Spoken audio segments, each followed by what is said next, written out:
Hey guys, welcome back to Taerk Test Kitchen. Today we will be cooking up French fries. That's right, I'm not just standing in front of a massive pile of potatoes for nothing.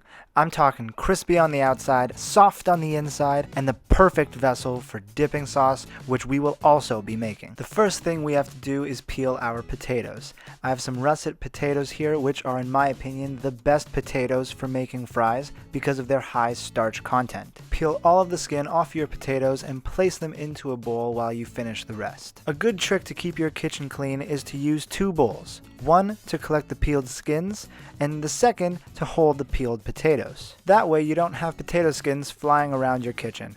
Not sure why potato skins would be flying around your kitchen, but just saying this keeps them contained. Now that you've peeled all your potatoes, it is time to start cutting French fries. You're going to take your potatoes and cut them into 1/2-inch thick slices. Then you're going to take your slices and cut those into 1/2-inch thick sticks, and those are your French fries. From there, it is time to take a bath. The potatoes, not you. Put your pants back on. Put your fries into a bowl filled with cold water while you finish cutting the rest of the potatoes. And try to cut them as even as possible. This will ensure that they all cook evenly and you won't get any burned fries. Once you're done cutting all your fries, have a mini celebratory fist pump for yourself because that took a really long time, and then it is time to move on. Next, agitate your fries in the cold water to wash off the starch. This will give you a much crispier French fry in the end. Then drain your fries and lay them out on a paper towel lined baking sheet to dry off. You can pat them down with a paper towel, and once they're completely dry, it is time to head to the fryer. Fill a pot with grapeseed oil until it is half full and let it heat up to 300 degrees Fahrenheit. Now, working in batches, add a handful of your fries to your oil and fry for about 5 to 7 minutes. You aren't looking for any color on your fries, you're just cooking them through and creating that soft interior texture. Once your fries are cooked, remove them from the oil and drain them on a paper towel lined baking sheet. Repeat this step until all of your fries are cooked and then let them cool for a few minutes until they are room temperature. You could even do this step and then put them in the fridge for a few hours until you are ready to eat them. What you're looking for at this point is little to no browning on your fries, and they should be bendy and feel somewhat soft. If your fries can wiggle at this stage, you are in a good place. Now, while our fries are cooling, let's talk dipping sauces. The first sauce I'm going to make is a mustard aioli. In a bowl, mix 1/2 cup of mayo, 2 tablespoons of Dijon mustard, 1 tablespoon of Grainy Mustard, 1 squeeze from a wedge of lemon, and about 2 teaspoons of finely chopped chives. Mix that all together and pour it into a ramekin to serve. On to the second sauce I'm going to make, which is a spicy mayo. Combine 1/2 cup of mayo with 1.5 tablespoons of Gochujang, 1/2 tablespoon of chili crisp solids, and about a teaspoon of rice wine vinegar. Mix all of that up to combine, and that is it.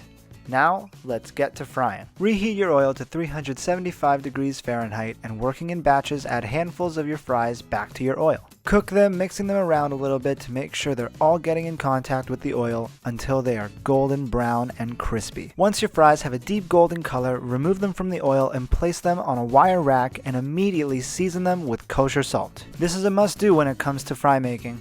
If you don't season them immediately after taking them out of the oil, the salt will not stick to them, and then your fries will be bland. And then you will be sad, and then I will be sad, and then we'll probably eat them anyways because they're still fries, but let's just avoid that altogether. Salt your fries. Repeat this step until all your fries are done and beautifully crispy golden, like someone who fell asleep in the sun for 5 hours. Now, let's say you have a friend sitting next to you who's like, I bet you can't toss these fries like a pro, and you accept their challenge, not actually knowing how to toss fries. Don't worry, I've got you covered. Take your fries and put them in a bowl, season them with some salt, and pick up your bowl. Now, you're going to start your tossing motion by pushing forward with your forearms and immediately pulling back with your wrists. Start off slow and build your speed as you go. The more comfortable you get, the faster you can go, and the more height your fries will get. Now serve up a massive handful of your fries with your dipping sauces and watch as they disappear in a matter of seconds. There is something about making fries yourself that makes them even better than they already were. They're crispy and salty, the mustard aioli complements them perfectly with that classic Dijon flavor, but for me, the spicy mayo is the winner here. It's sweet, funky, spicy, salty, all the things you want in a dipping sauce for a good French fry. And that is it. I really encourage you guys to go and make your own French fries. They are one of the best foods in the world. And you know what? They just told me to tell you to subscribe down below, give this video a like if you enjoyed it, and stay tuned for more weekly videos. Now get to cooking.